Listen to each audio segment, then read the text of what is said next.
ఇప్పుడు కేవలం 7,999 up to 10 kgs వరకు బరువు తగ్గి అధిక బరువు నుంచి వచ్చే ప్రధాన సమస్యలను దూరం చేసుకోండి. తెలుగు సినిమా ఇండస్ట్రీ కష్టాలు నష్టాలు ఫేస్ చేస్తోంది. ఈ ఏడాది హనుమాన్, టిల్లు స్క్వేర్ తప్ప అద్రిపోయే హిట్ మూడోది లేదు. సమ్మర్లో పెద్ద హీరోస్ హ్యాండ్ ఇచ్చారు. మరోవైపు ఐపీఎల్ ఎఫెక్ట్ బాగా పడింది. ఇంకోవైపు ఎలక్షన్స్. ఇలా అన్నీ కలిపి థియేటర్స్ మూసేలా చేశాయి. ఈ నెల 31న వస్తున్న 3 సినిమాలు టాలీవుడ్ ని ఆదుకుంటాయా? తెలుగు సినిమా ఊపిరి పీల్చుకున్నట్టే చేస్తాయా? Watch the story.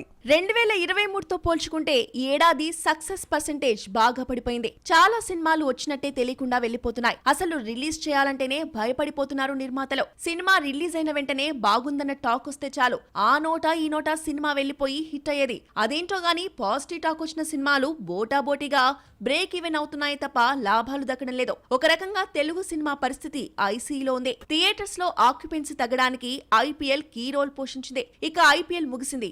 మరోవైపు ఎన్నికలు పూర్తయ్యాయి. రిజల్ట్ వస్తే ఎన్నికల హడావిడి కూడా ఉండదు.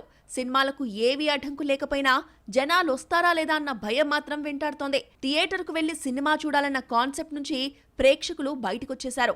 మళ్లీ థియేటర్స్ కు రప్పించాలంటే అదిరిపోయే సినిమా పడితేనే అది సాధ్యం. స్టార్ హీరోలు లేదంటే క్రేజీ మూవీస్ వస్తేనే థియేటర్స్ లోకి జనాలు వస్తారు. స్టార్ హీరో రావాలంటే జూన్ 27న కల్కి వచ్చే వరకు ఆగాలి. అయితే ఈలోగా యంగ్ హీరోలందరూ ఒకేసారి థియేటర్స్ లోకి రావడంతో మూసివేసిన సింగిల్ స్క్రీన్స్ తెరుచుకునే అవకాశం ఉంది.